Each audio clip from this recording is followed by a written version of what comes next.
Hello lovely people, welcome back to my channel. I hope you are all well. I normally do my intros two-handed, however my second hand is currently protecting the sheer weight of programs from falling off my lap. See if I can hold them all in one go. You ready? Yep, that's a lot. I did all this. Oh my gosh. Oh dear, 2 seconds. Now they are safely down, I can welcome you properly to the video. Let's get into it because it's going to be long. We've got all these to look through. I am going to try and be succinct. This is actually my second time filming this video because I talked so much in the first one. There was at least like 50 minutes of footage, so let's, without further ado, get into it, and we'll get into it in 2 whole seconds. This my little jazzy intro has happened.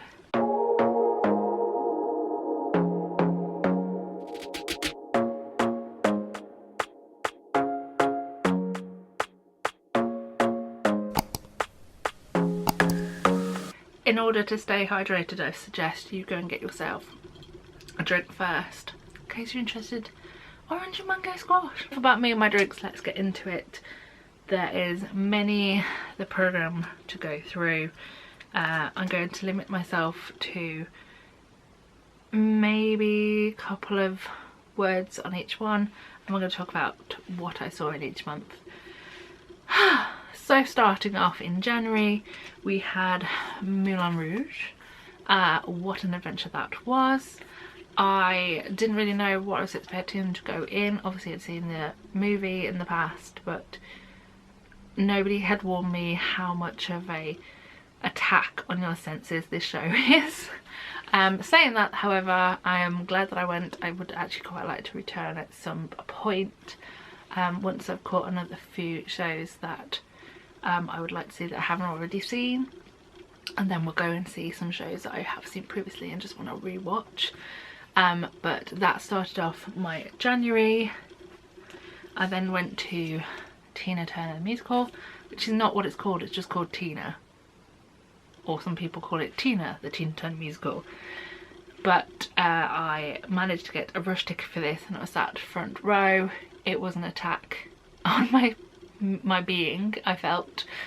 It's not one that I'd go and watch since like front row again, especially as there is some themes in Act 1 that I was not expecting to see or be so close to. However, I did enjoy it as a musical. It's not one I'd rush back to though. After that we had last day of Lion Witch in the Wardrobe at the Gillian Lynn. Didn't watch the final performance of the run because their schedule and my schedule clashed, but I was there for final day, and I still to this day will tell anyone to go and see this musical / play with music. I have seen it a lot. It's definitely my most watched show, I think, now. It's currently still playing in Birmingham at the Birmingham Rep. We'll get into it in a minute. Well, probably like 15 minutes, but I watched closing day in January at the Gillian Lynn, and then rounding off January we had the UK tour of Mamma Mia at the Grand Theatre. Always want to complain about this, but I'm going to complain again because I feel the need to. Why every time they do a UK tour, when you ask for a programme, do you get 2? The one that actually has the information you need in it, and then the one that has pictures from different casts over the years that have nothing to do with your cast. I'm gonna keep saying it until I'm blue in the face. But I still will go and watch it again. February saw me watch My Fair Lady at the Bristol Hippodrome. I'd missed it in Birmingham and wanted to see it. Loved it. It was classic, as you'd expect from a classic-esque musical, and the cast were really good in it as well. And then starting off March, we stayed with the Bartlett Shaw directed productions with The King and I at the Alex in Birmingham. Out of the 2 Bartlett Shaw productions that I saw at the start of this year, I would probably go back to My Fair Lady before I went back to The King and I. I don't truly know why. I enjoyed both, but out of the 2 it was My Fair Lady, but we also saw that. Staying in March, we had 3 different shows in London. We did a London weekend. So we started off with Sylvia at the Old Vic, an incredible show, one that I was so grateful that the hype had drawn me into. It was empowering, it was something special that I haven't seen for a few years. It kind of got me the same way that Amelia did a few years past, and as always, casting were insane, and we all know my love for Beverly Knight, so we're just going to move on. After that, and in a completely different vein, we had the Great British Bake Off musical. Previously mentioned in a recent video that it's not everyone's cup of tea, but I actually really enjoyed it. The music was good, the cast that was such an ensemble piece were amazing, and I know it's not everyone's cup of tea, but I enjoyed it. And then we finished off March by watching the Once in concert at the Palladium. Like again, I'd said in a recent video, I have loved the music of Once for years, but I'd never seen a production until this year, where I was lucky enough to get a ticket for the concert version at the Palladium. And then, as you'll see, I watched it again as a full-blown production later in the year. But it was really nice to actually listen to the music live and in my face. So that was the end of March. Then moving on to April, we had a 4-show weekend where it started a love affair of a certain show called Guys and Dolls. This is when I did standing, so I have the delights of freebies, if you can call them that, memories I like to call them. And it was a great experience doing standing, one that I definitely want to do in the new year, and it's definitely a blossoming love romance, me and this show, which I'm very grateful for. Then after Guys and Dolls, in the evening we went to see the Ariana DeBose concert at the Palladium. I don't have a program for it, but I wanted to mention it. After that, we all went to bed because I went down with friends who the next day were going to review a show, and I didn't want to be left out, so I bought myself a ticket and we all went to the Riverside Studios in Hammersmith to go and watch Winnie the Pooh. It was a beautiful show, short show, it was lovely, the puppets were so stunning to look at, and it filled with such nostalgia, and I'd never been to Hammersmith before, so that was an experience in itself.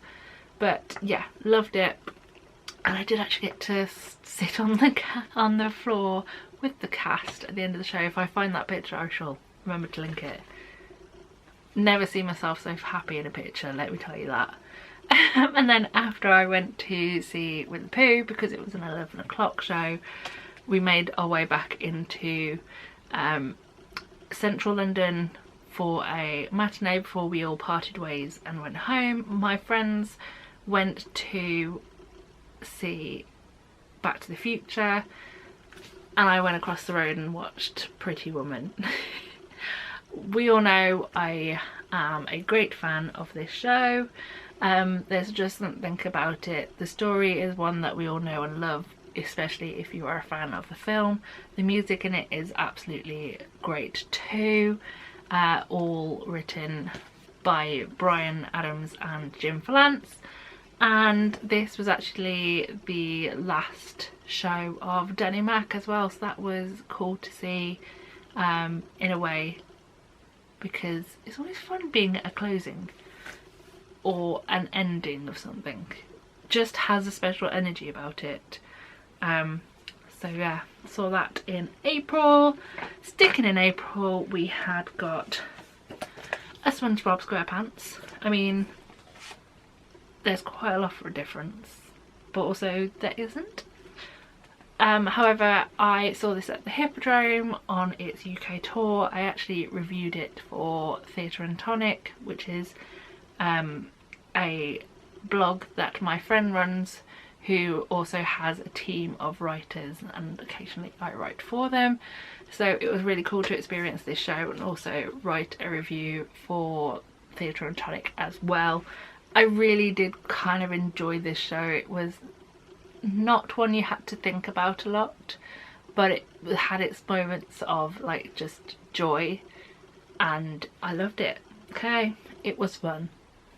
Rounding off April, we had Pride and Prejudice, sort of, which I watched at the Birmingham Rep. I wish I had seen this show sooner. Obviously it had its London run and I never saw it there, which baffles me, but also future me or present day me understands why past me didn't do it. Basically, this is the show that came into the Criterion after Amelie closed, and my brain didn't want, or my brain didn't really want me to go into the Criterion place that hadn't got my heart for a different show. So I never saw it when it was in London. However, when it toured, the other part of my heart, who is a massive Austen fan, was like, you need to go and watch this show, and I am so glad I did. It was fun, it was entertaining, it was just brilliant, and I'm glad that I finally got a chance to see it, and I hope it comes back some shape or form sometime, because I just enjoyed it. Then we go into May, where the two shows that I saw could not be further away from each other. We had first got Fisherman's Friends the musical, which I got to see at the Bristol Hippodrome in one of its few last venues before it closed or finished its tour. I truly love this show. There's something about the feeling and everything about it that just made it something special for me. I still listen to the cast recording quite a lot, and I was grateful that I had the chance to go and watch it in Bristol before it closed. So that was my first May show, and then my second May show was Dr. Zhivago. I mean, it's like peanut butter and jam. Shouldn't work together, but it kind of did. I've recently mentioned this in a different video, but this concert was one of my most surprising and most enjoyable concerts of the year. Didn't know anything going in, but just really enjoyed watching the show, and again, I've really enjoyed listening to the cast recording. Obviously not this cast, but a previous cast, since watching it. So yeah. June saw 4 shows. We had firstly another massive programme for Sister Act. I saw the Sister Act tour, watched it at the Wolfsband and had a great time watching it. The tour cast were really fun. Some of the cast, I believe, are going to come back for the Dominion run. I could be wrong. Lizzie B definitely is, and I feel like Leslie Joseph is coming back, however, to do a slightly different role this time round. I will be quite likely to get a ticket for the Dominion run, just because, as we all know, wherever a Miss Beverly Knight goes, I will go to. But I actually really enjoy Sister Act as a musical, so yeah, I'm glad that I saw it on tour this year, and hopefully I will get to see it in London next, especially as it means that I might actually make it back to the Dominion, a theatre I haven't been in a very long time. But moving on. Also in June saw the beginning of another beautiful relationship between me and a theatre and a musical. It's the yellow one. Operation Mincemeat.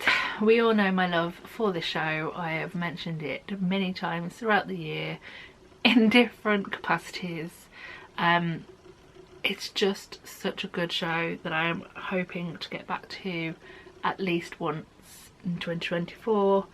Let's be honest, it'll probably be more than once, as long as my bank account will allow it, because as we all know, expensive show. That's a story for a different day. However, this was my first trip to the show in 2023 and I did seating. We'll come back and circle back around to that in a short period of time for a different reason, but sticking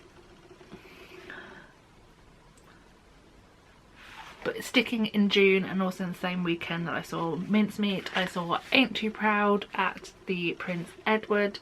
I was so grateful that I actually got a chance to see this show before it announced its closing. I really enjoyed it as a show. And yeah, the cast were amazing. One of my favourite casts of the year. And I'm so grateful that I got a chance to see this show.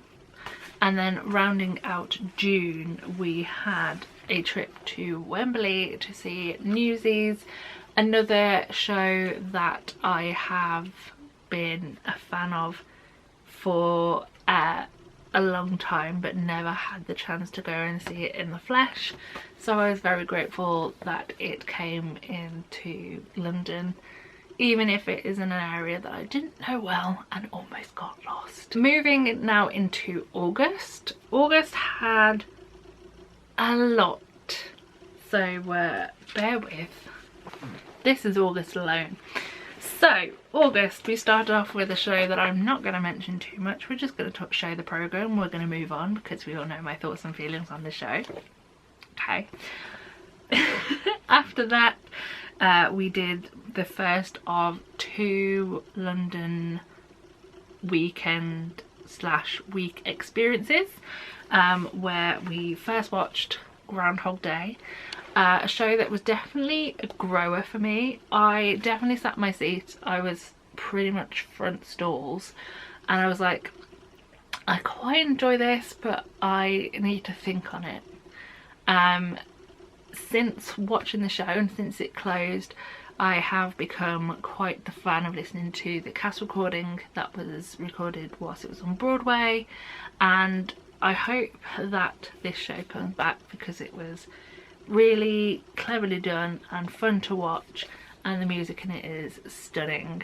So that was really fun to watch, and the fact that my friends also had tickets on the same day, so we had a chance to catch up in the interval and afterwards, was also really fun, especially as it was one of my friends, Mark's, birthday when we went to watch this show.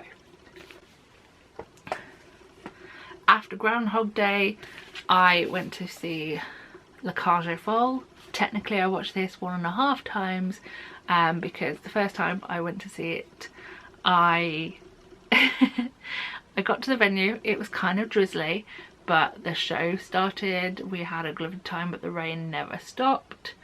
And then it got to a point about 20 minutes before the end of Act 1 where it was decided it was just much too wet to be performing on a stage outside in the rain. So we were asked if we could leave the auditorium, which was an experience in itself. luckily I was down for a few days, watched it the next day in almost glorious sunshine. It was really, really odd weather, but I love going to see stuff at the open air theatre, and this was my first experience of La Cage, and it is an experience that's going to stick with me for a very long time. It was a beautiful production with an incredible cast and was definitely one of my highlights of the year. Also in that same trip I went to A Strange Loop at the Barbican, one that I again didn't know what to expect. I didn't know what I was getting myself into, and it is again a proper thinker of a musical. Again, I've enjoyed listening to the music of this show since going to see it, and it's definitely one that I was very grateful that I had the chance to go and watch, and parts of it still just pop up in my brain every so often. Also, the cast of this show was top notch. We had Once the musical, but this time at the Barn Theatre. It was my first trip to the Barn, and it's definitely a venue I would like to return back to a few times in 2024. Plus seeing the show that I'd previously listened to in a concert-esque environment as an actual show later in the year was a joy. Again, the cast in this show were amazing. I saw it just before it finished its run, and I just enjoyed every single moment of this show. So yeah, 100% grateful that they did another week and I've got the chance to go and watch it. After that we have Programmeless Operation Mincemeat Take 2. I stood the second time round and didn't hate it. Even though you are at the top of the top layer of the fortune, you still can enjoy it as standing. It's quite fun to do. In fact, I think I had a little dance, like a tap-toe tap. I didn't get uncomfortable. I have made a separate video, so I'm going to stop talking now, otherwise it's going to be a really long video. But if you want to go and check out the seated versus standing video, then I will try and remember to link it down below, and you can go and check it out. But if it's the only chance that you can get to watch the incredible Operation Mincemeat, then 100% check out standing. That we had a trip to the Theatre Royal Drury Lane to watch Love Never Dies in concert. This concert was not quite a concert, and instead more of a partly staged show. I'm not the world's biggest Phantom fan, however for some reason Love Never Dies is one that I really enjoyed listening to. We all know that its story is interesting at the best of times, but the cast they brought forth to do this concert version was one that I was not going to miss. So I put on my big girl clothes and I went to go and watch Love Never Dies, and I really enjoyed the experience. Next day after Love Never Dies, I then went to Accidental Death of an Anarchist, which is one of my favourite shows of 2023. It's one that I wasn't expecting to, one, go and see, and two, love as much as I have loved. I never mentioned it in my roundup video, which was like 2 videos ago. Apologies. How I forgot this one, I do not know. But it was absolutely hilarious, so cleverly done, and yeah, Daniel Rigby, if he does not win any kind of award for this show, is crime, literal crime. After Anarchist, I went to Crazy for You in the evening, which I have previously mentioned so sad that this is closing early, because it is / was so beautiful to watch. The choreography was stunning, the cast were amazing, and it just had that classic like warm hug feeling, you know, those shows that just envelope you in love and warmth. Crazy View had that in spades, and I was so grateful that I had the chance to go and see this show. And then we finished off August by watching Guys and Dolls yet again. This time I did seating, and this time I saw the summer cast, if you will, where basically every member of the cast was the same, apart from instead of Daniel Mays on as Nathan, it was Owain Arthur. Also we had understudy Nicely, who was, and I can never remember their name, Simon Anthony, who was amazing, especially in Sit Down, You're Rocking the Boat. So if you get Simon on as your understudy, you will not be disappointed. But we all know my love for this show, and I have done a seated versus standard video for this show as well, so if you want to go and check it out, you so can. So in October we started the month by going to the Grand to watch the UK tour of Annie, where our Miss Hannigan was played by Craig Rail Horwood, and I also learnt about my newfound love for Paul French, who was insane as Rooster. Plus, if my memory serves me correctly, when I saw this there was quite the level of understudies on, and they were all insane. We all love an understudy because the shows cannot go on without them.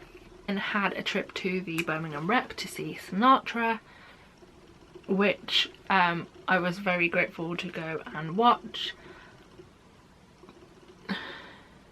The principal cast and the ensemble of this show were amazing.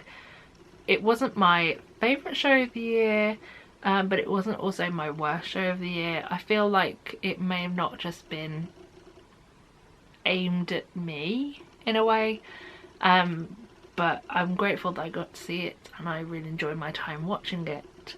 It just wasn't my favourite, and that's fine. Not every show can be your favourite show. We went to the Alex the same day as watching Sinatra to go and watch Pretty Woman the musical on tour.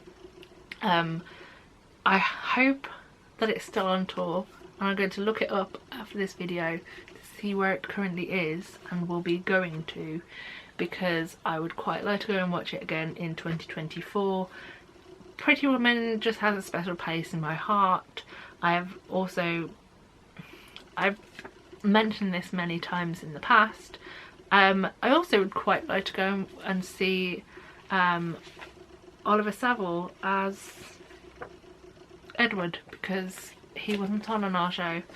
However, saying that, the glorious Ben Darcy was top notch as Edward, so no harm no foul. That we had a 3-show trip to London, starting with Dear England at the Prince Edward Theatre. Previously in videos I've mentioned how much I enjoyed this show. I was not expecting to enjoy it as much as I did. I didn't know anything going in, but it was just a masterpiece and I loved it. It's definitely one of my highlights of the past year, and yeah, I love it.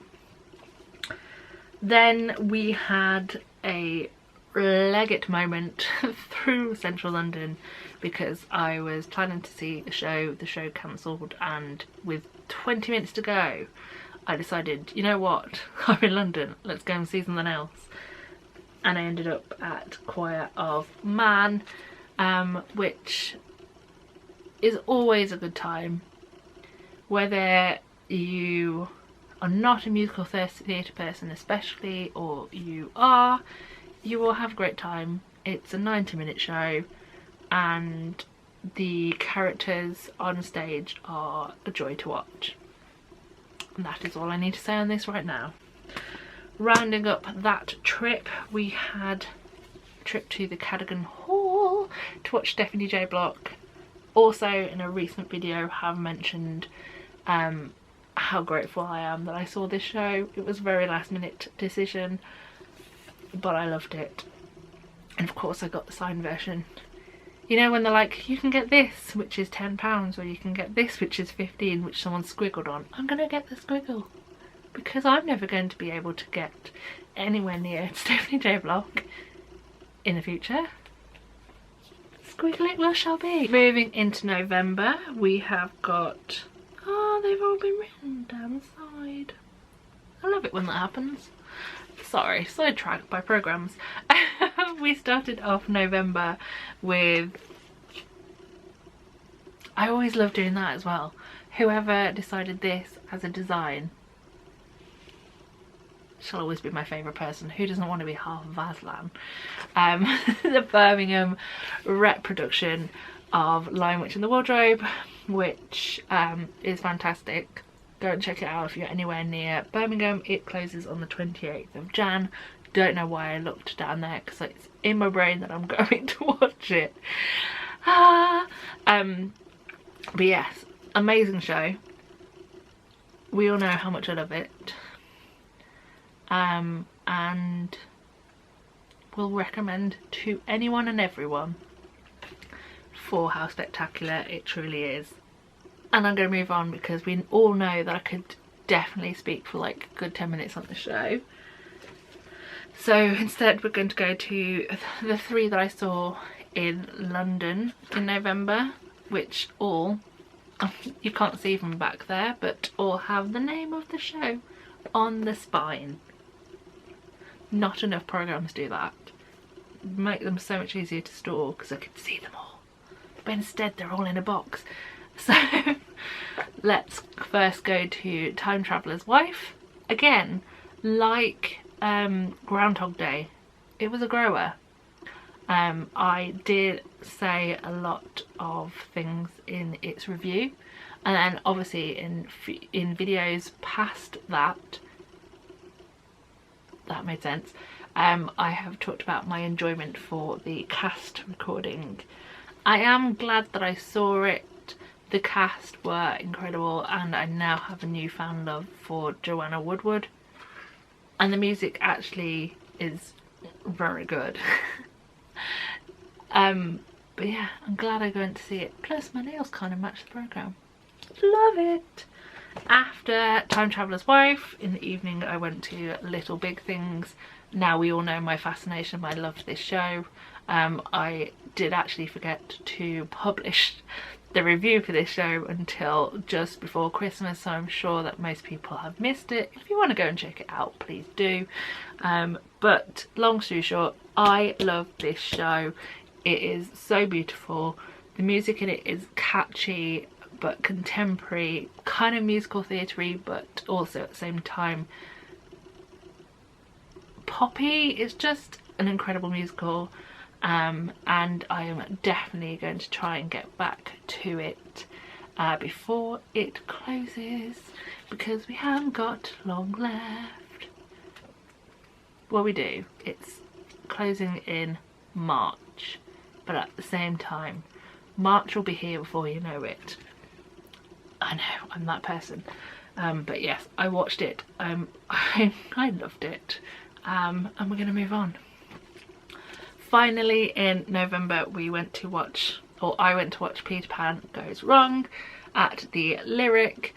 I was so grateful to see this show in the flesh after watching it on telly for years, and also to see some of the what I class as OG cast in the show. The audience did let it down a little bit, but we're going to not talk about those anymore because it makes me angry. But the show itself was really, really clever, and it is still running, I believe, for a little bit longer. So feel free, and I would 100% recommend you go and check it out. Go and look it up because it's great. I have been very snappy, more snappier this time round. So we started off December by watching the Birmingham Royal Ballet and a performance of The Nutcracker. If you're not much of a ballet person, or you don't know much about dance like me, Nutcracker for Christmas, if it ever comes near you, go and watch it. Made me feel so Christmassy and festive inside, and it's always amazing to just like sit and watch these incredible dancers in front of you doing things you would never dream doing yourself. Loved it. After that, the next place I went is to the Grand to watch their pantomime Snow White. I reviewed it for Theatre and Tonic, which is what just fell out of the programme, my tickets. Still running at the time of me filming this video. I believe it closes about the 6th of Jan. Could be wrong on the exact date, but the first week of January it is still on, so if you are anywhere near the West Midlands, go and check it out. It was a joy to watch, and I love the Grand pantomime, and we'll go every year. Speaking of pantomimes, and in fact the final programme of the entire lot is a pantomime I watched this week. I am not going to review it just for the fact that I went so late into its run. It closes on the 31st of December, but it is Bristol pantomime, Bristol Hippodrome's pantomime. This year they did Peter Pan, and the main stars were Faye Tozer, otherwise known as Faye from Steps, and David Suchet, who was amazing in panto. He was just incredible and looked like he was having a great time doing it. I always like to say you should always go and check out pantomime from somewhere that is not your area and see how many of the jokes you can actually get. Because of family, I have spent a lot of time in Bristol, so I kind of get most of their jokes. Plus, this is the second time or second year that I've seen the Bristol pantomime, and it's always such a hoot. So I shall probably be returning next year to go and watch next year's pantomime, which I believe is Goldilocks. But yeah, I went to go and see this week, and it rounds off my year. So yeah, I'm 100% grateful to all of that. And there we have it. That is 2023 in programmes. That is insane. But I'm 100% grateful to have the chance to see all of this glorious theatre. I believe I counted my show list of the year was 43. Next year I'm hoping for around 50. So I need to get my skates on and book some things in, because at the moment I have nothing. And my January is also quite fully booked weekend wise, so we shall see. But yeah, I hope you enjoyed looking through my year with me. Thank you for all your support throughout this year, and all that's left to say is I hope you have a happy new year. Be safe and have a great time, and I love you all lots. So thank you for watching. I shall see you in 2024. Goodbye.